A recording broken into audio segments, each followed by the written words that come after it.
मकर संक्रांति की हार्दिक शुभकामनाएं। सभी को मकर संक्रांति की हार्दिक बधाइयां, शुभकामनाएं। भारतवर्ष विविधता से भरा हुआ, हरी भरी संस्कृति से सजा हुआ है। सदियों से परंपरागत बहुत सारी मान्यताएं और उस मान्यता के चलते बहुत सारे त्योहार भारत में मनाए जाते। कई तो जमीन से जुड़े हुए हैं, कई जनपद से जुड़े हुए हैं, कई पुराण के पौराणिक कथाओं से जुड़े हुए हैं, कई तो भौगोलिक चलन से जुड़े हुए हैं। भौगोलिक बदलाव जो होता है उसके साथ जुड़े हुए हैं। इससे एक बहुत अच्छी बात हमारे सामने खुलती है कि हमारे पूर्वज कितने ज्ञानी थे, विज्ञानी थे, समझदार थे। सामान्य मनुष्य को भी भूगोल का भी ज्ञान हो, अंतरिक्ष का ज्ञान हो, प्रकृति का ज्ञान हो, पुराण की और संस्कृति का भी ज्ञान हो।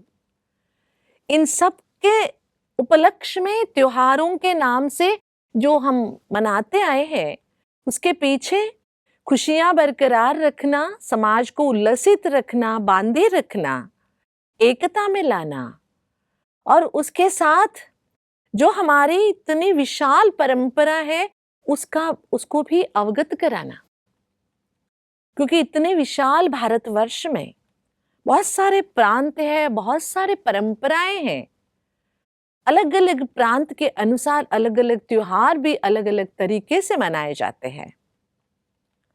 जैसे कि ज्यादातर हर साल जनवरी 14 या 15 इन तिथियों में मकर संक्रांति मनाई जाती है। कर्नाटक, महाराष्ट्र, आंध्र प्रदेश, तेलंगाना में मकर संक्रांति के रूप में मनाते हैं। उत्तर के कई राज्यों में भी मकर संक्रांति के रूप में मनाते हैं। तो गुजरात में उत्तरायण के पर्व के रूप में मनाते हैं, तो तमिलनाडु में पोंगल के रूप में मनाते हैं, तो पंजाब में लोहड़ी के रूप में मनाते हैं। उसी एक त्योहार को वहां के जनपद के अनुसार, परंपरा के अनुसार मनाया जाता है। ग्रह गतियों से जुड़ा हुआ ये त्योहार है। जैसे सोलार सिस्टम से जुड़ा हुआ, जिसे 12 राशियां हम मानते हैं, उन राशियों में से एक राशि है मकर राशि। सूरज के चलन मतलब सूरज की प्रवेशता मकर राशि में होने से उत्तरायण काल का शुभारंभ हो जाता है। तो उसी घड़ी को जब सूरज मकर राशि में प्रवेश करते, उसी को संक्रांति का पावन पर्व, शुभ मुहूर्त मनाते हैं। और आप सभी को पता है कि उन दिनों संगम क्षेत्र में बहती नदियों में स्नान करना बहुत पुण्यप्रद मानते हैं। कितनी ठंडी होते हुए भी लोग इलाहाबाद में, हरिद्वार में, कहाँ भी जाके गंगा स्नान करते हैं, नदियों में स्नान करते हैं। ऐसे बहुत सारे प्रथाएं मकर संक्रांति के चलते अलग अलग रीति से मनाया जाता है। अलग अलग चीजें बनाई जाती हैं। जैसे कि तिल और गुड़ को मिलाकर एक संक्रांति की द्योतक मिठाई बनाते हैं, तिल गुड़ कहते हैं। उसके साथ गन्ना भी देते हैं, लोहड़ी जलाते हैं। तो उत्तरायण पर्व में गुजरात में पतंग उड़ाते हैं। और खासकर आंध्र प्रदेश, तेलंगाना के एरिया में मकर संक्रांति के त्योहारों में विशेष रंगोलियां बनाते, उसको रंगोली पर्व भी मनाते हैं।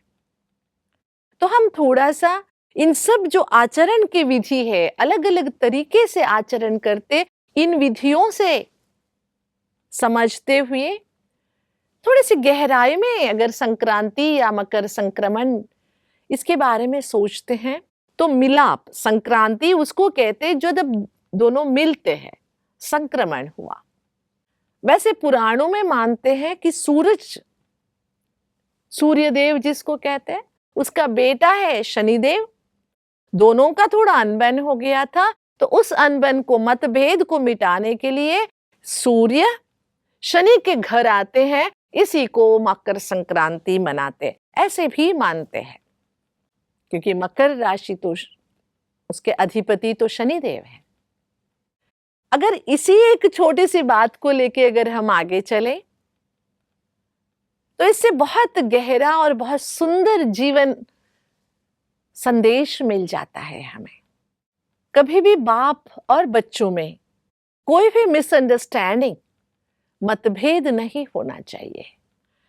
वो भौतिकता के रूप में, स्थूल माता पिता के रूप में, लौकिक माता पिता के साथ भी हो, या हमारा और भगवान का रिश्ता हो, कभी अनबन नहीं होना चाहिए।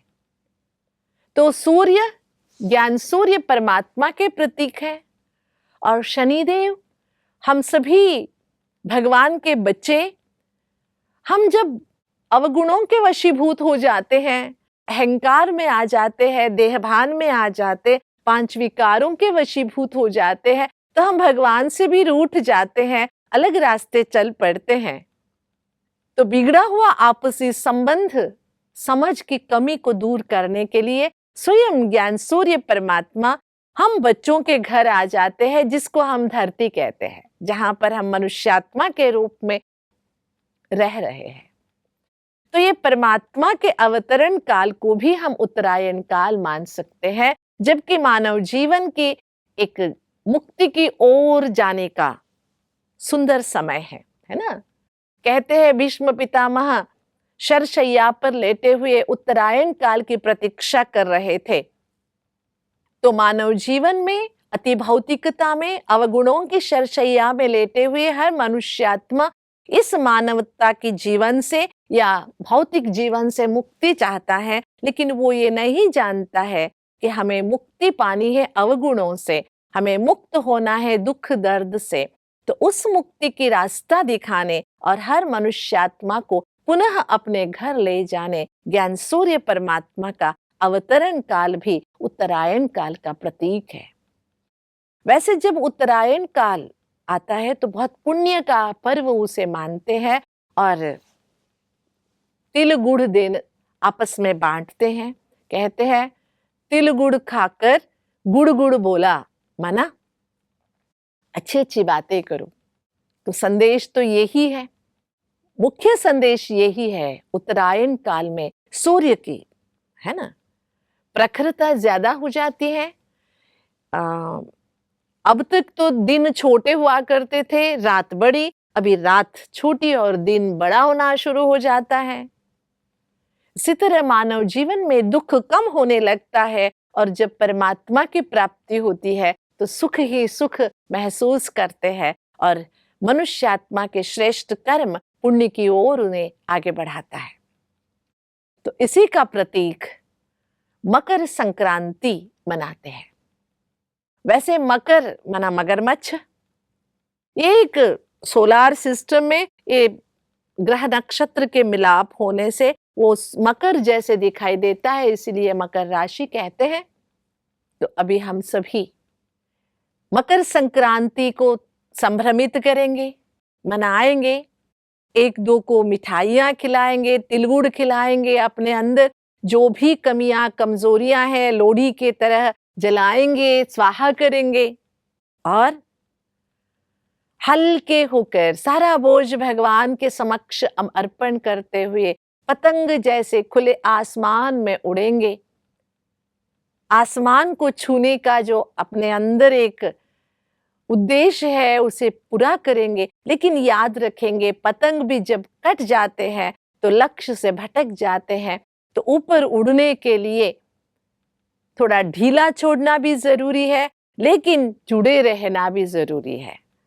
जब तक हम परमात्मा से या अपनेपन से, अपने संस्कृति से, मानवता से, इंसानियत से और आत्मभाव से जुड़े हुए हैं और अपने अंदर देहभान को आने नहीं दे रहे हैं, मना बोझ नहीं आने दे रहे हैं, तब तक हम उड़ती कला में उड़ते रहेंगे तो दुनियावी कोई भी बात हमें चुभेगी नहीं, सताएगी नहीं, विघ्न रूप नहीं बनेगी।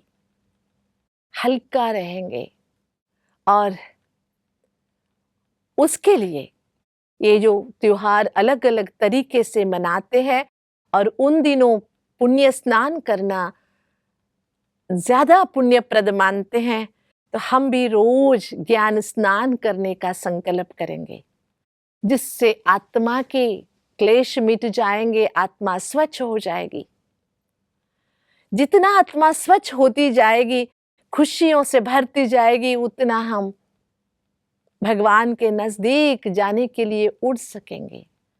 आत्मा बोझ तले सिमट गई है, उसका कारण है आत्मा ने अपने सिर पर बहुत सारे पाप कर्मों का बोझ लिए आगे जीवन बिताने का प्रयास कर रही है।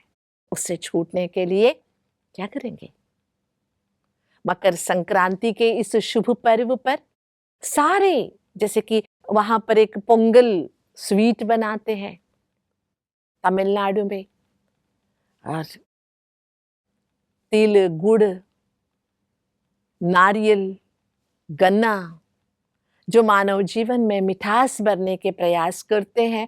और एक बात हम याद रखेंगे, यहाँ गन्ना लिया हुआ है, बहुत सारी चीजें, प्रकृति से भी हम जुड़े रहेंगे, क्योंकि प्रकृति मानव मात्र को ताकत देती है और हम प्रकृति के साथ जुड़े रहते हैं। तो प्रकृति से भी हमें ये संदेश मिलता है कि कुछ भी हो जाए, अपने स्वभाव को नहीं छोड़ो।